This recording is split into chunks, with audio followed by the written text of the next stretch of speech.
Good morning, beautiful people. Hope you're having a great day so far. Just absolutely murdered my upper day. God, I love my upper days so much now. And I know I keep glazing my upper days literally every time that I have them, but it's because upper day is already my favorite day, obviously. And it's just like, God, it feels so good. And upper day is already my favorite day. And then I've just been really dialing in my programming and my form, and everything just feels amazing. But that's what I want to talk about today, is maximizing growth and what you actually need to do to maximize growth, and not all this like dumb bullshit around, oh, train this muscle where it has the best relative leverage and get as stable as possible so that you're damn near in a dynamometer and hold a Bluetooth D handle. And like, literally, when you're talking, the thing that I don't think a lot of people realize is it's like you're eking out maybe an extra 0.5%, 1% of gains. And when you're not going to eke out really any extra gains. You might eke out, like I said, 0.5%, maybe 1%, but they're just trying to reach the destination faster. And it's really not going to be that much faster. Like, so I've literally said this for so long. You can go to the gym and jerk dicks and grow. Especially if you just eat protein, go to the gym, you will grow. You can do so many, like, people act like you have to train a certain way to grow. No, like, there's a reason why there's a million jacked people that all have a million different ways that they got there. Like, I'm sick and tired of everyone acting like there's only one way to do it. Of course, there's always going to be a best way to do it. There's always going to be a best way to do anything. But at the end of the day, people are arguing over, they're majoring in the minor. And that's what's really annoying. So I really want to talk about, sorry, I got off on a rant, but I want to talk about what are the core principles that you need to keep in mind when you're programming, when you're lifting, to just never stray from. And then outside of that, that's where you can start playing around with some extra bullshit, with some extra weird little exercises here and there that are supposedly the most optimal, and trying to boost motor unit recruitment through all these different ways. Like, I see kids who are trying to boost their motor unit recruitment. They're like, oh, I need to have the highest motor unit recruitment possible. And then I need to, but like, you haven't even grown the fibers at the lower end of the size principle, like at the lower end of the motor unit pool. Like, you're still growing your type 1 fibers, bro. Your type 1 fibers. Just think about that. Your type 1 fibers, they're the ones that they don't really have the biggest potential to grow. And they max out pretty quickly. And so you really don't need to start fucking around with anything crazy until you've been in the gym for 4 or 5 years. This is one of the things that I really, really agree with Keenan on. Like, I have not even hit the 5-year mark. And I would argue against things that I've done. I have tried to hyper optimize before I've really even known what I need to do, and before I really knew what to do. Like, the thing that pisses me off the most about the science-based community right now is that everyone acts like they fucking know everything. When in reality, you'll talk to literal doctoral researchers and they will admit that we don't know jack shit. When you are talking about exercise science in general, it is so brand new. So brand new. Like, things like science, things like biology and chemistry and physics, those have been around for hundreds of years. Exercise science, we've really only been digging into it for maybe 100 years, maybe. And we've really only known anything about what the fuck we were doing for the last like 20. Like, yeah, there are some great studies from, you know, the 50s and the 70s and the 90s, but we really have gone off on a lot of different wrong tracks. And that's the other thing, is everyone at every period of time thinks they're right. You go back 150 years and people were fucking bloodletting to get the demons out because they thought that's what made them sick. And everyone thought, like, that's, if you would have said demons in your blood is not why you're sick, everyone would have laughed at you and called you stupid. They'd be like, oh, look at this fucking guy. And that's how a lot of you seem right now, is you're saying, like you're sticking to the science. The science is the demons in your blood.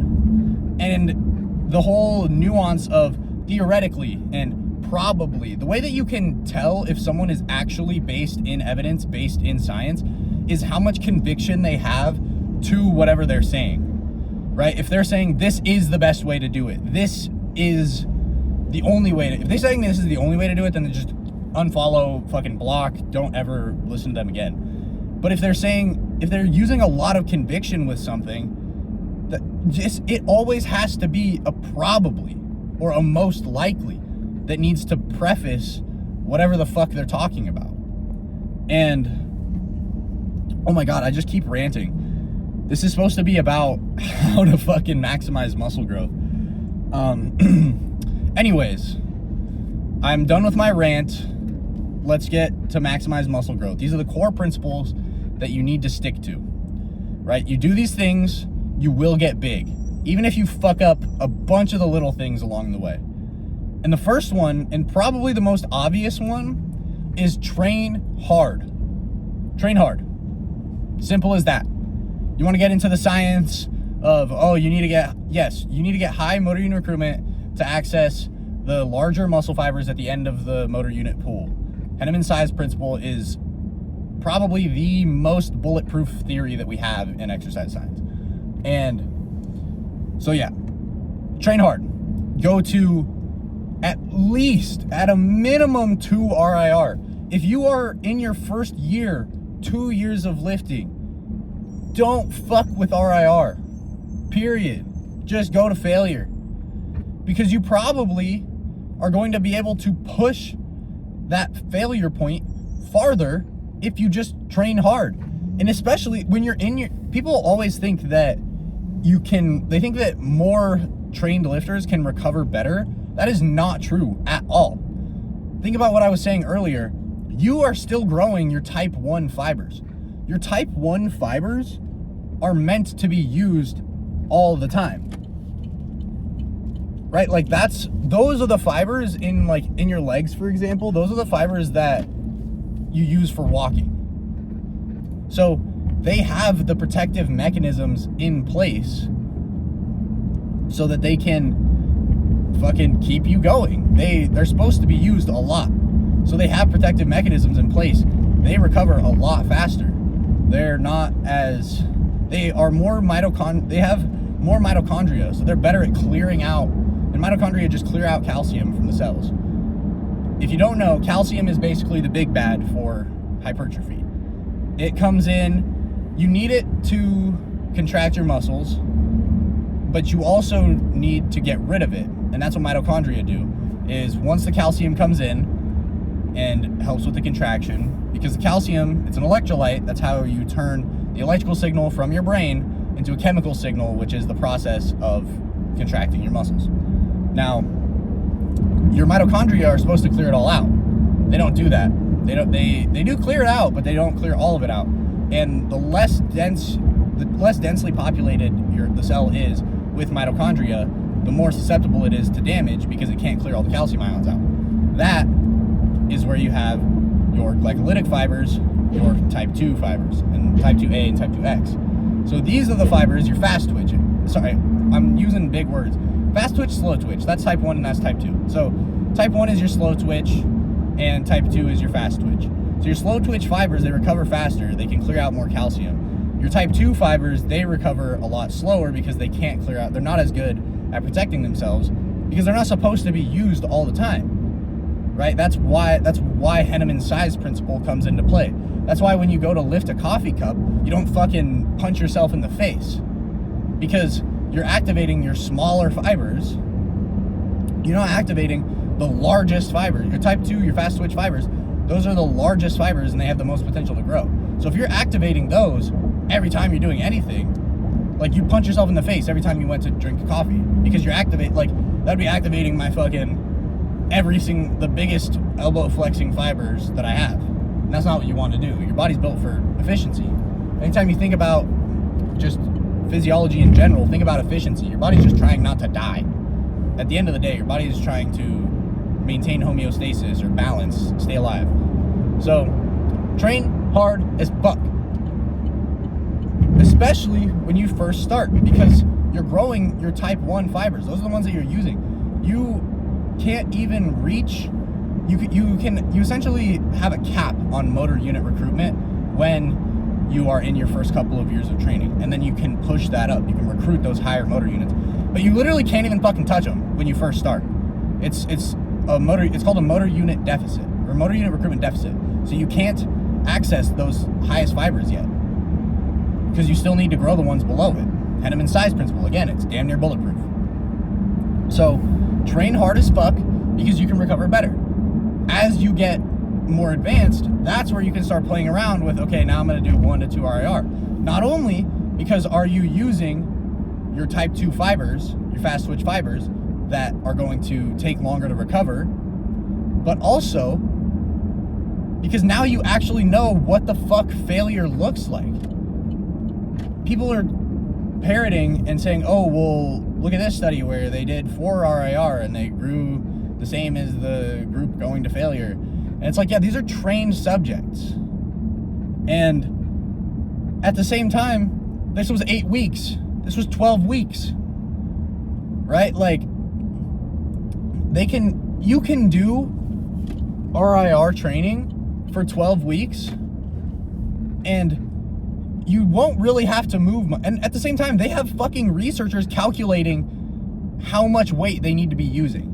That's the other thing that people don't take into account when they look at these studies, is their 1 RIR, their 2 RIR is being based and judged by a researcher who is there with them when they're working out.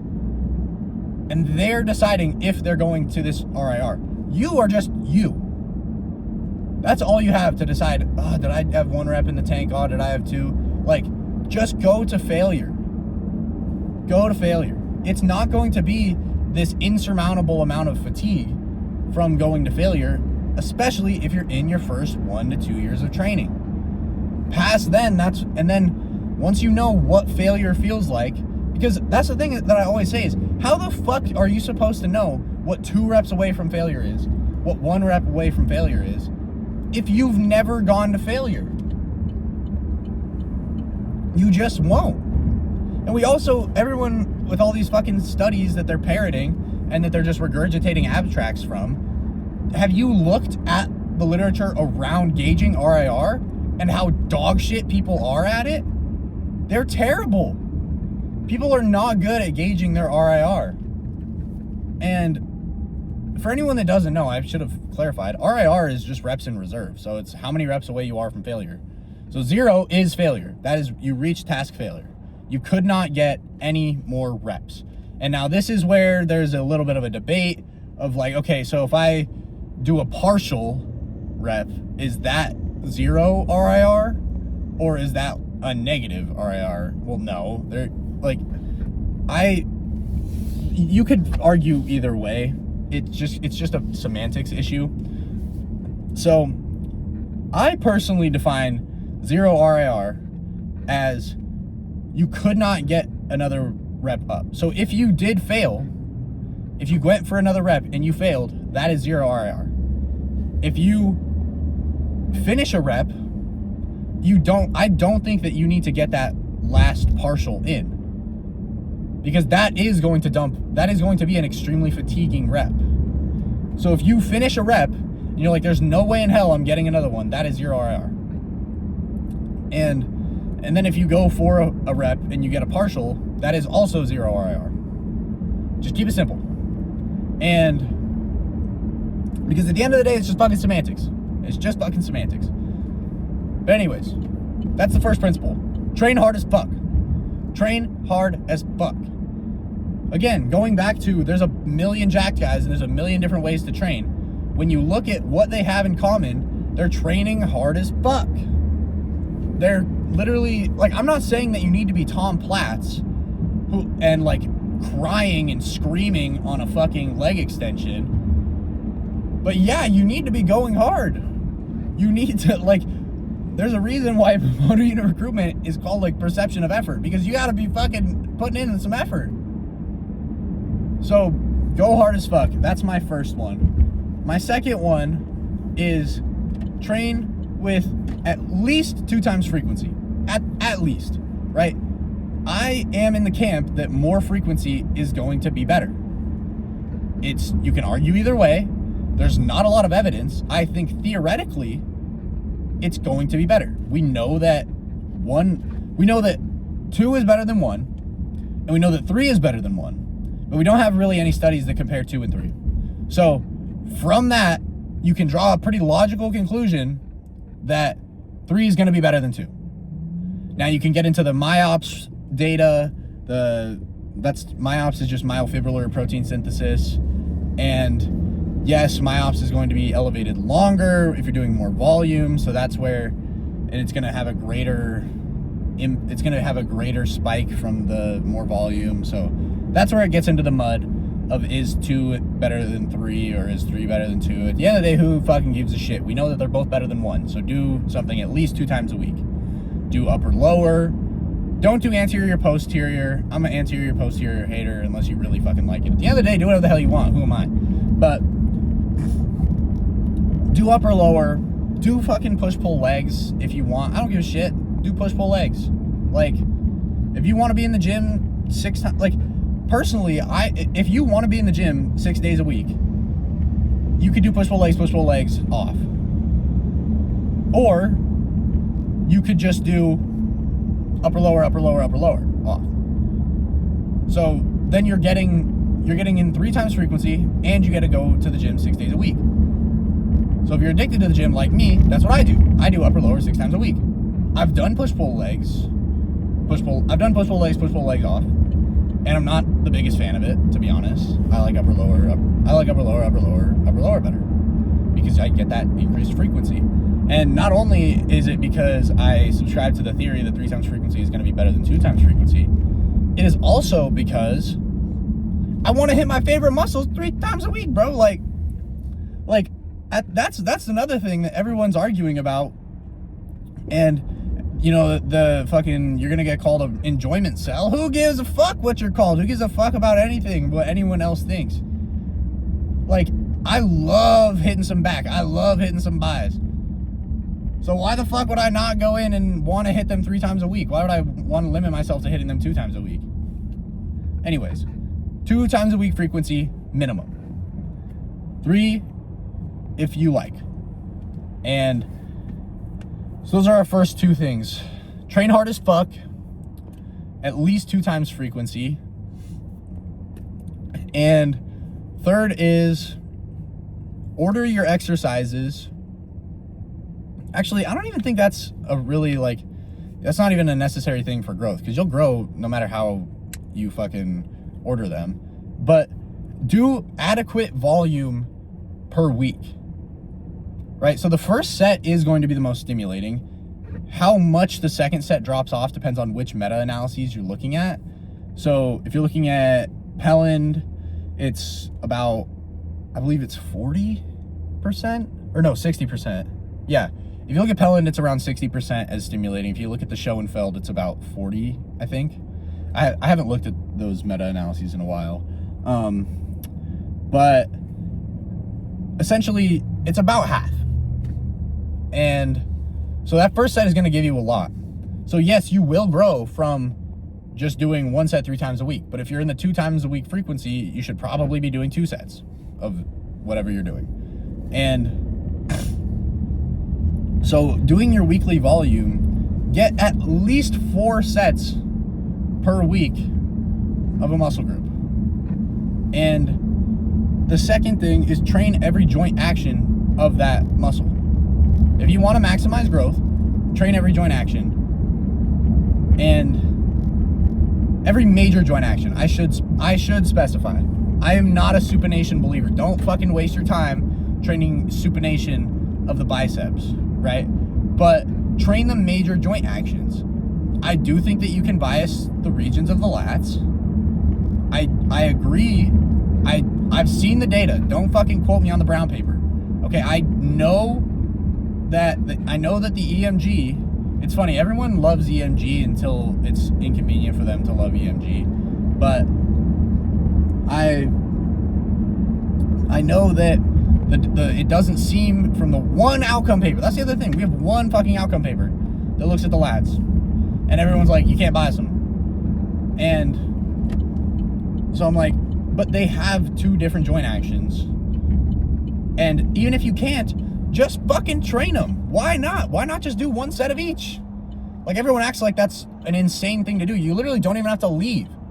You can just do a wide grip pull down and then do a fucking supinated grip or a narrow grip. Like, I would rather do it fucking supinated. Just feels better, in my opinion, but you don't even have to leave. You can just do 1 set, boom, done. For your hamstrings, train hip extension, train knee flexion, boom. For your quads, train hip flexion, train knee flexion, boom. Like, train the major joint actions of your body. Do that, and you'll be good. Don't worry about minor things. Don't worry about, oh, I need to train fucking the shoulder extension component of the triceps long head. No, you don't. You are a child. You don't need to do a top half pullover. Your costal pecs will grow from just your pressing movements. The last thing is just get fucking strong, man. Progress. Have good form, right? Use a 3-1-0-1 tempo. What does that mean? 3 seconds on the way down, 1 second pause at the bottom, and 0 seconds on the way up. Go as fast and as hard as possible, and 1 second pause at the top. Keep your form fucking tight. Keep that shit looking nice. Of course, it's fine to have a little bit of variance at the end, but keep your form looking good and get stronger over time. Initiate with the target muscle, right? Like, internal versus external locus of control, there's fucking different hypertrophy outcomes for both. Some people praise internal, some people praise external, but when you look at the data, there's really not a huge difference. Some muscles have been shown to benefit more from an internal locus. What is internal and external locus? Internal is focusing on the squeeze with a bicep. So it's like, oh, I want to get a real good squeeze at the top. Versus external is just, oh, I want to get this fucking weight up. Like, it doesn't, at the end of the day, we're fucking majoring in the minor, right? Just train hard as fuck, train with at least 2 times frequency, and fucking train your major joint actions, keep your form tight, and progressively overload. I'm going to say it one more time. This is all you need to do. These are the major things that you need to do to maximize your muscle growth. Number 1, and most important, train hard as fuck. Number 2, train with at least 2 times frequency. 3 is theoretically better. Now, after that, keep your form tight. Keep it looking good. Don't change your form over time. That's not progressive overload.